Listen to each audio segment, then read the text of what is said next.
नमस्कार दोस्तों, स्वागत है आपका हमारे चैनल थिंक बिग में। मैं हूं ऋषभ द्विवेदी। आप सुन रहे हैं डीएसपी रवि कुमार सिंह द्वारा लिखा गया उपन्यास रिटर्न टिकट। ये उसका दूसरा पार्ट है। तो चलिए शुरू करते हैं उपन्यास को। और अगर अभी तक आपने हमारे चैनल को सब्सक्राइब नहीं किया है तो सब्सक्राइब कीजिए, वीडियो को लाइक और शेयर कीजिए। इस उपन्यास का पहला पार्ट मैंने अपलोड किया है। अगर अभी तक आप नहीं सुना है तो उसको जाकर पहले पूरा सुनिए, तब आगे की कहानी आपको समझ आएगी। चलिए शुरू करते हैं वीडियो को। काउंसलिंग सेंटर का सीन है 3.1। फाइल नंबर 423 के। पति प्रकाश कुमार, व्यवसाय बैंक मैनेजर, योग्यता बीटेक, पत्नी का नाम काव्या, व्यवसाय टीचर मांटेसरी स्कूल। शादी को 2 वर्ष हुए, बच्चे कोई नहीं हैं। शादी लव मैरिज अरेंज मैरिज भरा नहीं गया है, दोनों पक्ष के बीच के मुकदमे।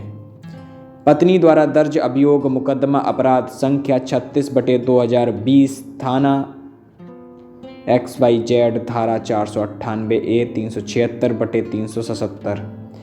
एक पति पत्नी का मुकदमा यहाँ पर दिखाया गया है। काउंसलिंग सेंटर का एक सीन है। फाइल नंबर दी गई है, पति का नाम और व्यवसाय दिया गया है, योग्यता दी गई है, पत्नी का नाम दिया गया है, उनका व्यवसाय दिया गया है कि वो एक स्कूल टीचर हैं। शादी को 2 वर्ष हो चुके हैं, उनका कोई बच्चा नहीं है।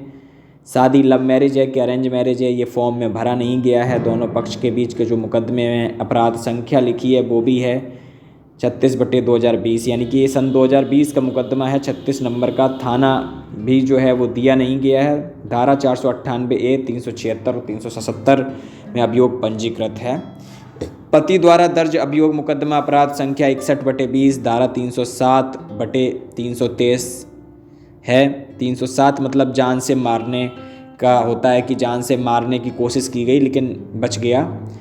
तारीखें यहाँ पर दी गई हैं। पहली तारीख 8 जुलाई केवल डेट ली गई, दूसरी तारीख 18 अगस्त केवल डेट ली गई, तीसरी तारीख आज दिनांक 10 अक्टूबर। तारीख पे तारीख, तारीख पे तारीख, तारीख पे तारीख। विनीत बाबू, यह पहला कोर्ट है जहाँ लोग तारीख लेने में इतनी दिलचस्पी दिखाते हैं। किसी को हमारे काउंसलिंग में इंटरेस्ट नहीं होता है। सब जल्दी से जल्दी तारीख लेकर तलाक लेने के लिए कोर्ट भागते हैं। वकील साहब का मुस्कुराता चेहरा था। मैम, पति को बुलाएं या पत्नी को? पति को बुलाओ। हालांकि कोई विशेष प्रगति की उम्मीद नहीं है। सुचित्रा मैम का उदास उत्तर था। वह काउंसलिंग हेड हैं। एक फॉर्मल पैंट और शर्ट में 35 के आसपास की काया थी। मिस्टर प्रकाश लुकिंग स्मार्ट। लखनऊ में ही हैं या? मैम, बनारस ट्रांसफ़र हो गया। So nice. क्या मन बनाया है? कोई समझौता या कोई गुंजाइश है? मैम, आप फाइनल रिपोर्ट लगा दें ताकि हम कोर्ट में तलाक की प्रक्रिया चालू कर पाएँ। मैं बनारस से आया हूँ, बहुत भाग दौड़ की इच्छा नहीं है। प्रकाश, रिपोर्ट लग जाएगी, उसके लिए परेशान ना हो। हम चाहेंगे कि 1-2 महीना आप धैर्य रखें, कुछ बात बनाने का प्रयास किया जाए। मैम, मैं पिछले 2 महीने से वाराणसी में हूँ। I am more than happy. बहुत हल्का और बेहतर महसूस कर रहा हूँ। मैं वापस नहीं जाना चाहता। उसकी परछाई तक से नफ़रत हो गई है। मैं उस शहर में नहीं रहना चाहता जहाँ वो हो। कितना रिक्वेस्ट करके मैं बनारस भागा हूँ। आई want divorce at any cost. मतलब यहाँ पर काउंसलिंग हेड जो मैम है, सुचित्रा मैम, वो उस पति से पूछ रही हैं जो बैंक में जॉब करता है कि भाई आप अपनी पत्नी के साथ 1-2 महीने का टाइम दें, कुछ बात बनाने का प्रयास करें, डिवोर्स ना लें। 35 साल का वो लुकिंग स्मार्ट व्यक्ति कहता है कि मैं बनारस 2 महीने से हूँ। मैंने अपना ट्रांसफ़र बनारस में करवा लिया है और मैं वहाँ बहुत खुश हूँ। मैं वहाँ नहीं रहना चाहता हूँ जिस शहर में वो हो। मुझे उसकी परछाई तक से नफ़रत हो गई। मतलब वो अपनी पत्नी की बात कर रहा है। यहाँ पर एक पति पत्नी का मुकदमा दिया हुआ है।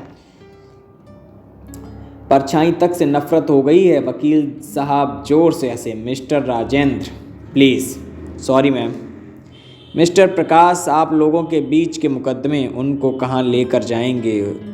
उसको लेकर नया जीवन कैसे शुरू करेंगे? Sir, I am ready to finish it. It sounds good, thanks. अभी एक बार आपकी पत्नी से बात करके हम आपको आख्या दे देते हैं। अब आप दोनों के बीच समझौते की गुंजाइश खत्म हो गई है। Thanks a lot. विजय, अब महिला को बुलाओ। अभी पति से बात की जा रही थी। पति से कह दिया गया कि अब आप दोनों के बीच बातचीत की गुंजाइश नहीं है। हम पत्नी से रिपोर्ट लेकर, आख्या का मतलब यहाँ रिपोर्ट से होता है कि हम रिपोर्ट लेकर अब आपको दे देंगे, पहले पत्नी से बात करेंगे। तो विजय नाम का कोई शख्स है जिससे कहा गया कि अब महिला को बुलाओ, पति से बात हो चुकी है। उसकी उम्र 28 से 30 के बीच होगी। महिला ने क्रीम कलर का सूट पहना था। Madam looking fabulous. टीचिंग कैसी चल रही है? वकील ने कहा। थैंक्स सर, बेहतर चल रही है। काव्या, आप और मिस्टर प्रकाश में इन 1 महीने में कोई बातचीत हुई? आप दोनों में कोई सहमति बनी है अपने रिश्ते की कंटिन्यूटी को लेकर? सुचित्रा मैम ने पूछा। मैं कोई कंटिन्यूटी नहीं चाहती मैम, प्लीज़। और आज 3 तारीख है, आप फाइनल रिपोर्ट दे दें प्लीज़। मैं ऊब गई हूँ, किसी तरह छुट्टी लेकर आई हूँ। मैम, एक बार आप देख लें, हम लोगों को कोई जल्दी नहीं है। 1 महीना इस खूबसूरत रिश्ते को और दे दें, सुचित्रा मैम ने कहा। No thank you ma'am. वकील साहब फाइनल रिपोर्ट दे ही देते हैं। मैम, क्रिमिनल केस जो आप लोगों के बीच है, सुचित्रा मैम ने पूछा। मैं उसमें इंटरेस्टेड नहीं हूँ, बस हम लोगों का डिवोर्स हो जाए, मैं नई शुरुआत करना चाहती हूँ, उस महिला ने कहा सुचित्रा मैम से, जो काउंसलिंग हेड थी, कि मैं अब एक नई शुरुआत करना चाहती हूँ। मैं उस रिश्ते में बिल्कुल भी इंटरेस्टेड नहीं हूँ, मैं बातचीत भी नहीं करना चाहती हूँ। तो इस बात पर सहमत हैं कि पुलिस कोई कार्रवाई नहीं करे और कोर्ट से तलाक चाहते हैं? सुचित्रा मैम ने पूछा महिला से। काव्या का रिएक्शन शून्य था, एक ऐसा रिएक्शन जिसमें संदेह और आश्वस्ति दोनों हों।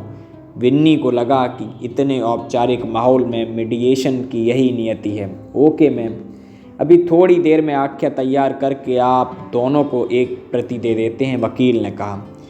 विजय, एक अंतिम रिपोर्ट आख्या बना के ले आओ, विनीत को दे देना, उसे मालूम हो कि आख्या कैसे बनाई जाती है। विनीत, आज तुम्हारा पहला दिन है, इसलिए बोर हो रहे हो, धीरे धीरे आदत हो जाएगी, बस एंजॉय करो और समझने की कोशिश करो। तुम्हें लगता होगा कि हम कुछ कर ही नहीं रहे हैं, बहुत लोगों को लगता है हम बहुत अनौपचारिक होकर ज़्यादा कुछ पूछ भी तो नहीं सकते। लोगों का एक ही जवाब होता है, आप हमारे निजी जीवन में क्यों झांक रहे हैं? बस तारीख दे दो हमें, केवल तारीख, तारीख पे तारीख कहकर इस बार वकील साहब ने ठाका लगाया। FIR में 376/377/398 न जाने कितनी धाराएं लगाई जाती हैं जो पब्लिक डोमेन में हैं। प्राकृतिक अप्राकृतिक सारे यौन संबंधों का वर्णन होगा, लेकिन हमारे यहाँ आते ही आप हमारे निजी जीवन में ताक झांक क्यों कर रहे हैं? कोई खुल के बात तक नहीं करना चाहता है। तुम रहोगे तो ठीक रहेगा, एक साइकोलॉजिकल एक्सपर्ट हमारे साथ रहेगा तो शायद हम और बेहतर कर सकें। विजय, दूसरी फाइल लाओ। फाइल नंबर 468 जी। मिस्टर सुशील, दीदी वह आया नहीं। एक बार बाहर आवाज़ तो लगा। दीदी, मैंने कई बार आवाज़ लगाई है, वह नहीं आया है। आज बस 5 फाइलों पर लोग आए हैं। कितने लोगों को बुलाया गया था? दीदी, 28 कपल्स को बुलाया गया था। 10 या 20% लोग आते हैं, लेकिन 1 या 2% लोग ही इंटरेस्ट लेते हैं। मैम, सब लड़ लड़ के थके रहते हैं, यहाँ भी लड़ना ही है।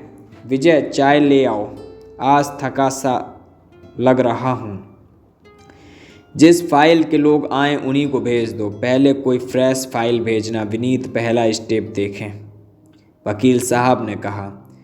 पति का नाम राहुल, डेट ऑफ बर्थ 1994, व्यवसाय होटल प्रबंधक, योग्यता MBA। पत्नी का नाम रुचि, डेट ऑफ बर्थ 1995, व्यवसाय अपना बिजनेस, शादी 2021 में। अभियोग का संपूर्ण विवरण पत्नी द्वारा पंजीकृत अभियोग 376/377/498 DP एक्ट, पति द्वारा दर्ज अभियोग 395/323 IPC। शादी को अभी मात्र 8 महीने ही हुए। 8 महीने में क्या प्रॉब्लम हुआ? लड़के को भेजो। क्या डैशिंग पर्सनैलिटी है, एक यंग चेहरा, 25-26 की उम्र, जीन्स टी-शर्ट पहने था। राहुल, बड़ा प्यारा नाम है। करते क्या हो बेटा? होटल मैनेजर हूँ। हाँ, बायो में लिखा है आई एम सॉरी। बेटा 8 महीने में ही आप दोनों ने डकैती और 377 जैसी सारी धाराएं लगा दी हैं। विनीत FIR पढ़ता है जो राहुल ने अपनी पत्नी पर किया है। महोदय थाना अध्यक्ष, मैं आज दिनांक 12 अगस्त 2021 को अपने घर पर था। मेरी पत्नी रुचि अपने भाई और पिता एवं अन्य अज्ञात लोगों के साथ आई और घर के लॉकर में रखा गहना, एक मंगलसूत्र व 25,000 रुपया छीन ले गई। हम लोग बहुत दहशत में, कृपया रिपोर्ट दर्ज करने की कृपा करें। दोनों लोग बाकी जीवन जेल में गुजारने का इरादा कर लिए हैं। डकैती का 10 साल और 377 का 10 साल। जवानी बीत जाएगी। जेल का सबसे बुरा पहलू होता है आप सबसे कट जाते हैं, खुली हवा में सांस नहीं ले पाते हैं। वकील हूँ, मेरे कई क्लाइंट जेल में सजा याफ्ता हैं। मेरा कजिन और उसका बेटा 4 साल जेल में रहे हैं। वे सब जेल से बाहर आए तो सब बदल गया था। बेटे की जॉब जा चुकी थी, उसका बिजनेस खत्म हो गया था। किसी तरह से वो लोग अपने को धीरे धीरे संभाल रहे हैं। जेल में वह कभी पूरी नींद नहीं ले पाया। हर पल उसे डर लगा रहता था कि उसका बेटा कहीं सुसाइड न कर ले। वो बैठ गए। वकील साहब कुछ भी कहने से पहले कुर्सी से उठकर चहलकदमी करने लगते हैं। मैं पहले से ही इस शादी को लेकर तैयार नहीं था। 4 साल से हम लोग लिव इन में थे। कुछ समस्याएं वहाँ से थीं। फिर शादी क्यों की, कुछ समझ में नहीं आया। बस चीज़ें होती चली गईं। अलग होने की कोई ख़ास वजह? कोई ख़ास वजह नहीं, बस हम लोग अलग होना चाहते हैं। राहुल ने दीवार में लगी पेंटिंग को देखते हुए कहा। एकदम सपाट उत्तर था, इतना कैजुअल अप्रोच। माँ बाप ने कुछ नहीं कहा? वकील साहब उत्तेजित हो गए। वकील साहब प्लीज, सबकी अपनी ज़िंदगी है, आप पर्सनल हो जाते हैं, सुचित्रा मैम ने कहा। I am sorry, please continue, वकील साहब ने कहा। कुछ है जो अनईजी सा फील होता है। रोज़ सुबह छोटी सी बात का झगड़ा बड़ा बन जाता है। ऐसा शादी से पहले भी होता था, लेकिन अब रोज़ होने लगा है। अब तो वह अपने मॉम डैड के पास रहने लगी है। अब हम दोनों में कोई बात भी नहीं होती है। वो घर में रहती है। मुझे इसी बात को लेकर चिढ़ सी मच जाती है। इज सी वर्किंग और होम मेकर? वो IT एक्सपर्ट है। चलो आप लोग एक साथ न रहो, लेकिन इस मुकदमे का करोगे क्या? आप दोनों का कैरियर तबाह हो जाएगा। दोनों मुकदमे आजीवन कारावास के हैं। मेरी बात मानो, आप लोग एक दूसरे से बात करो। पहले दोनों लोग अपने अपने मुकदमे वापस लो, फिर आगे संवाद बने। एक दूसरे को समय दो। तो hope so both have good times. Take your time, don't hurry. लड़के ने संदेह से काउंसलिंग टीम को देखा। Ma'am, I want divorce. एक बोझ सा हमेशा दिमाग में रहता है। मैं मुक्त और हल्का होना चाह रहा हूँ। अलग होने का ठान लिया है तो हो जाओगे। आपको कोई रोकेगा नहीं। बस धैर्य के साथ थोड़ा अपने को समय दो। सुचेता मैम का चेहरा हमेशा शांत बना रहता था।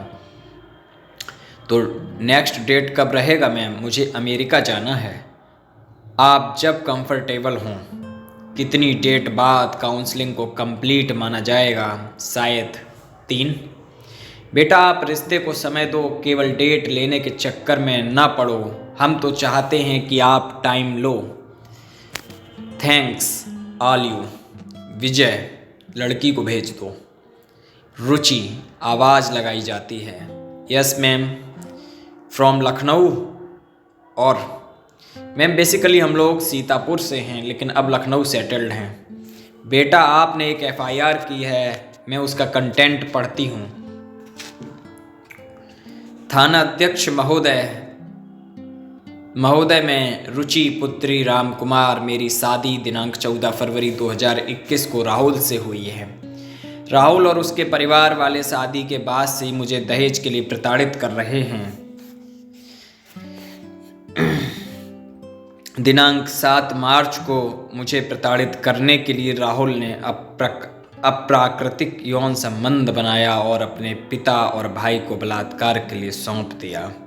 महोदय, मेरी प्राथमिकी दर्ज करें, ये FIR किया है आपने, सुचित्रा मैम ने कहा। Ma'am please, I know what allegation I have made. पति पर अप्राकृतिक यौन संबंध, ससुर और देवर पर बलात्कार, धारा 376 लगा है। उस वक्त मैं एकदम से गुस्से में थी। वकील साहब ने जो एप्लीकेशन दिया मैंने साइन किया। लेकिन बेटा बताओ, आपके ससुर और देवर एवं पति की क्या इमेज गई होगी सोसाइटी में? खैर, it's not a big deal, it's become usual nowadays. आपने अपने पति से लास्ट टाइम कब बात की थी? 1 महीना पहले।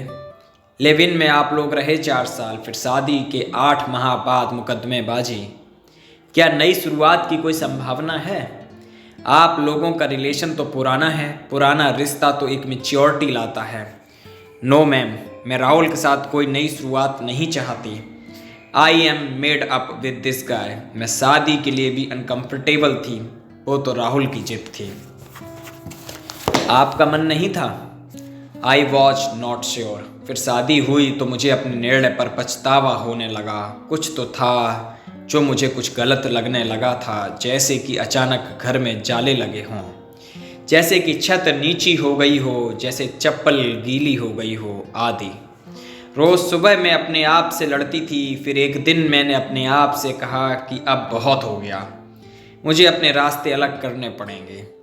आपको क्या बार बार हाथ धोने का मन करता है या फिर बार बार ताला चाबी चेक करने का मन करता है? थैंक्स, मुझे साइकोलॉजिकल डिसऑर्डर नहीं है। मैंने आपको देखा है टीवी पर साइकोलॉजिकल एक्सपर्ट के रूप में। शुरू में मुझे लगा कि मुझे साइकोलॉजिकल समस्या है, लेकिन जैसे ही मैं राहुल से अलग रहने लगी, मैं पहले की तरह हो गई हूँ। बेटा, आप कुछ समय काउंसलिंग के लिए देंगे? हम चाहेंगे कि आप जल्दबाजी में कोई निर्णय न लें। हम आपको नेक्स्ट डेट देते हैं। ओके, लेकिन मैं राहुल के साथ नहीं रह सकती। सुचित्रा जी के चेहरे पर एक मंद मुस्कान थी। कोई बात नहीं, we are not forcing you. Thanks बेटा। दीदी, लंच लगाऊं? विजय ने चहकते हुए पूछा, जैसे वह घंटों से इसी इंतजार में था। आज क्या बनाया है? आप आइए तो। Vinni join us please. तो सारे मीडिएशन असफल हैं। तुम्हें क्या लगता है सारे असफल लग रहे? ऐसा लग रहा है we are doing useless job. Vineet हताश सा सुचेता मैम को देख रहा था। विन्नी, मेरी बहन को 2015 में कैंसर डिटेक्ट हुआ, 4था स्टेज था। सोचो मैं क्या किया होगा। आप डॉक्टर के पास ले गई होंगी मैम? क्यों? जब मरना ही है तो डॉक्टर के यहाँ क्यों ले जाना? थोड़ा दर्द कम हो सके या ठीक होने की संभावना हो, इसलिए मरीज में लड़ने का हौसला भी आ सके। विन्नी, शुरुआत में वह सुसाइड की सोचने लगी, लेकिन डॉक्टर्स के यहाँ बार बार जाने से उसमें एक हौसला बनने लगा। वह अंत तक जीने के लिए लड़ी। जब एक सबसे खूबसूरत रिश्ते में गांठ पड़ने लग जाती है तो आदमी में लड़ने का हौसला खत्म होने लगता है, कभी कभी जीने का भी। हमारा काम है उसी हौसले को बनाए रखना। मीडिएशन एक शॉक एब्जॉर्बर की तरह है। विन्नी, हम रिश्तों को बचा पाए या नहीं, लेकिन कानूनी और मुकदमेबाजी से तो बचा ही लेते हैं। वरना आधी पत्नियां डकैती में और आधे पति 377 के अप्राकृतिक यौन संबंध में जेल में सड़ रहे होते। ये लाइटर नोट। इस बात के साथ ही वकील साहब का ठाका गूंजने लगा, जो पूरे डिनर टेबल के माहौल को हल्का बना रहा था। देखो, आज भी जो प्रपोजल संस्था है वह सामाजिक ताने बाने की जगह नहीं ले सकता। हम लोगों के समय में शादियों में रुकावट आती थी तो उसको परिवार मिलजुल कर सुलझा पाता था। पहले संयुक्त परिवार टूटे, अब एकल परिवार टूटने लगे हैं। टूटन जल्दी और तेज हो गई है। वकील साहब, इसका एक दूसरा पहलू है। पहले सोसाइटी मेल डोमिनेटेड होती थी, पुरुष की सारी बातें मान ली जाती थी। अब उनकी सत्ता चैलेंज हो रही है, इसलिए ज़्यादा टूटन है। हमने संयुक्त परिवारों को टूटते देखा, तुम एकल परिवारों को टूटते देख रहे हो। यह दौर भी बीत जाएगा उम्मीद है जल्दी ही हम एक बेहतर और संतुलित समाज को देख पाएं। वकील साहब का यह सूत्र वाक्य था जिससे वह सामने वाले को सांत्वना देते थे। दीदी भिंडी कैसी बनी है? विजय तुम यार दिल जीत लेते हो। विन्नी हमने एक नया प्रयोग चालू किया है जिसमें कुछ कपल्स को घर जाके काउंसलिंग कर रहे हैं। महीने में 2 कपल्स को विजिट करना होगा। तुम्हें दोनों फाइल्स विजय दे देगा। हम चाहते हैं कि अनौपचारिक माहौल में काउंसलिंग के बेहतर परिणाम दिखें। बस उतना ही डिटेल पूछना जहां तक क्लाइंट इजाज़त दे। विजय विन्नी की होम काउंसलिंग फाइल लाना और अंतिम आख्या रिपोर्ट भी लाना ताकि विन्नी देख ले उसे। मैं सुचित्रा काउंसलिंग हेड प्रमाणित करती हूँ कि फाइल नंबर 483 के पति प्रकाश पत्नी काव्या का मीडिएशन दिनांक 18 अक्टूबर 2020 को असफल हो चुका है। आख्या सादर अवलोकनार्थ प्रस्तुत है। विन्नी ने आज कई कानूनी शब्दावली सीखी। 498A 3/4 DP एक्ट अर्थात दहेज के लिए प्रताड़ना, 376 अर्थात बलात्कार, 377 अर्थात अप्राकृतिक यौन संबंध, 394 अर्थात लूट। उसके दिमाग में बार बार 304B कौंध रहा था। 304B यानी दहेज के लिए हत्या। बिन्नी तब 10 साल का रहा होगा जब सुरेखा बुआ मरी थी। उनकी लाश कुएं में मिली थी। ससुराल वालों ने मार कर उन्हें कुएं में फेंक दिया था। वह ससुराल नहीं जाना चाहती थी। बाबा ने समाज, जाति और इज्जत के डर से जबरदस्ती भेजा था। Lucknow university campus. निखिल कहाँ रह गया? वो तेरी फेवरेट कलेवा की कुरकुरी जलेबी लाने गया है। कलेवा? अतुल की आंखों में चमक थी। एक बार तो हम लोगों को नशा सा हो गया था। बाइक हर सुबह कलेवा पर ही रुकती थी। 2 बार ट्रिपलिंग के लिए चालान भी हुआ था। तेरा डिवोर्स कैसा चल रहा है या खत्म हो गया? बेटी के स्वामित्व को लेकर मामला फंसा है। तू तो काउंसलर हो गया है। तू भी ऐसे ही काउंसलिंग करता है? ऐसे मतलब? विन्नी ने असहज होकर पूछा। मतलब यूं ही एक फॉर्मेलिटी। उनकी भी कोई गलती नहीं होती। कोई अनजान से अपनी बात क्यों शेयर करेगा? मैक्सिमम केसेस में कोई समझौता कहाँ होता है। अंत में कोर्ट की बात ही आदमी मानता है। हालांकि मैंने काउंसलिंग छोड़ने का प्लान बनाया है। निलय सर ने ज़बरदस्ती मुझे घसीट लिया है। बेहतर, बहुत वाहियात काम है, अतुल ने छूटते ही कहा। थोड़ा सेंटर कोर्ट टहल लेते हैं। क्लास लेते हुए कितनी बार उसे क्रॉस करते थे। जाने अनजाने कितनी ही मुलाकातें हो जाती थीं। सेंटर बिल्डिंग मतलब कैनिंग कॉलेज यूनिवर्सिटी की आधारशिला। इस साल यूनिवर्सिटी का शताब्दी वर्ष है। उससे पहले वह बादशाह बाग था। नवाबों का गोमती पार विलास गृह, दिल्ली से आज़ादी का जश्न। लखनऊ के एलिट से गिरा बादशाह बाग। नवाब गयाजुद्दीन हैदर ने बादशाहत खरीदी थी 1 करोड़ देकर। अंग्रेज उपाधियां बेचते थे, हम खरीदते थे, फिर उनका जश्न मनाते थे। लड़ाइयाँ हारते थे, पदवियाँ खरीदते थे। विद्रोह के बाद तलाकुदारों ने 40 लाख दान देकर यूनिवर्सिटी बनवाई थी। पूरा सेंटर कोर्ट खाली था। आसमान में थोड़ी बदली थी। कोविड में बंद है, नहीं तो जाड़ों में पूरा सेंटर कोर्ट लव बर्ड्स से भरा रहता है। अतुल, तुमने कभी आर्किटेक्चर पर गौर किया है? मतलब ब्रिटिश काल में जितनी बिल्डिंग्स बनी वे अवधी आर्किटेक्चर पर क्यों बेस्ड हैं? 1857 में सबसे बड़ा प्रतिरोध अवध में हुआ। यहाँ की जनता ने उसमें बड़ी संख्या में भाग लिया था। विद्रोह के बाद 1.5 लाख के करीब लोगों का जनसंहार हुआ था। गोपनीय रिपोर्ट यह थी कि अवध अभी भी ज्वालामुखी बना हुआ है। इसलिए अंग्रेजों ने जितनी मॉडर्न बिल्डिंग्स बनाई वे सब नवाबी आर्किटेक्चर को ही बेस बना के, ताकि पब्लिक में यह संदेश जाए कि हम यहाँ की कला और संस्कृति का आदर करते हैं। अतुल बिन्नी को अनमने ढंग से सुन रहा था। यार, यूपीएससी की तैयारी मैंने की और इतिहास तू बता रहा है। नहीं यार, वो अपना जूनियर आदित्य है ना, उसने लखनऊ बेस्ड कई वीडियो बनाए हैं, वही बेचता रहता है तो टाइम पास यूं नो। भाभी कह रही थी पूरा दिन यूट्यूब देखते रहते हो। मैं लखनऊ पर एक वेब सीरीज प्लान करके आया हूँ। मुझे नहीं लगता है यह बहुत फ्रंटफुल है। आदित्य ने लखनऊ पर कई वीडियोस बनाए, मगर व्यूअरशिप 1000 तक जाते जाते दम तोड़ देती है। पता है, तुम एकदम नेगेटिविटी की इंतहा हो गए हो।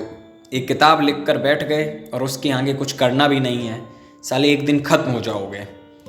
ख़त्म होने के लिए कुछ बचना होना चाहिए। बिन्नी की दोनों आंखें बालीवाल कोट को ताक रही थी, हवा में स्थिर। तुम साले डराओगे? चलो, निखिल आ गया, कैंटीन में वेट कर रहा है। 2 मिनट, अपना विभाग तो देख लूँ। हिंदी तथा आधुनिक भाषा विभाग। तेरा भी पॉलिटिकल साइंस सामने है, तो उससे भाग रहा है। सेंटर बिल्डिंग की बाईं तरफ के लंबे कॉरिडोर में बसी 2 दुनिया। हिंदी की दुनिया जितनी भावुक, पॉलिटिकल साइंस की उतनी ही निष्ठुर। एक में मैकियावली, बेंथम, मार्क्स की आत्मा थी, तो दूसरे में प्रेमचंद्र, निराला और अज्ञेय की। पॉलिटिकल में यहाँ मनुष्य अपने पिता की मृत्यु भूल सकता है, लेकिन धन को नहीं। दूसरी दुनिया में कविताएं थीं, भावुकता थी, सरोज स्मृति थी, गोदान था। 2 दुनिया को जोड़ता ये कॉरिडोर, जिसकी बेंच पर अतुल ने सुबी को प्रपोज किया था। कोहरे से भरी दिसंबर के दिन थे। यूनिवर्सिटी में जाड़ों की छुट्टियां शुरू होने वाली थीं। अतुल ने जल्दबाजी में हिम्मत करके सुबी को प्रपोज किया था। अतुल दरअसल धर्मेंद्र से पहले सुबी को प्रपोज करना चाहता था। प्रपोज करने के बाद ऐसा लगा कि कई दिनों का ज्वार उतर आया हो। जाड़े की छुट्टियां सुबी के जवाब के इंतजार में कट गईं। कोई भी फ़ोन आए एक दुखदुखी सी बनी रहती थी। अतुल उसी बेंच को ढूंढ रहा था, लेकिन अब उस बेंच की जगह मेट्रो के पिलर खड़े थे। उस दिन सुबी ने पर्पल कलर की कुर्ती पहन रखी थी। वह सोचता है, 12 साल हो गए सुबी, मैं आज भी वहाँ खड़ा हूँ, अकेला, बंजर, ठूंठ। यही कोई दिसंबर था, बस 2 महीने बचे हैं। अतुल ने मन में बुदबुदाया। कुछ कहा? नहीं, चलो, जलेबियाँ ठंडी हो रही हैं। सड़क एकदम खाली थी। जब क्लास छूटती थी तो एक रेला सा रहता था। एकदम से ऐसा लगा कि कोई पुकारेगा, भाई रुक, मैं भी कैंटीन साथ चलता हूँ। दोनों एकदम से पीछे मुड़े। वहाँ कोई नहीं था। आज के वीडियो में बस इतना ही। अगर आपको वीडियो पसंद आया है तो चैनल को सब्सक्राइब करें, वीडियो को लाइक करें और शेयर करें। नमस्कार।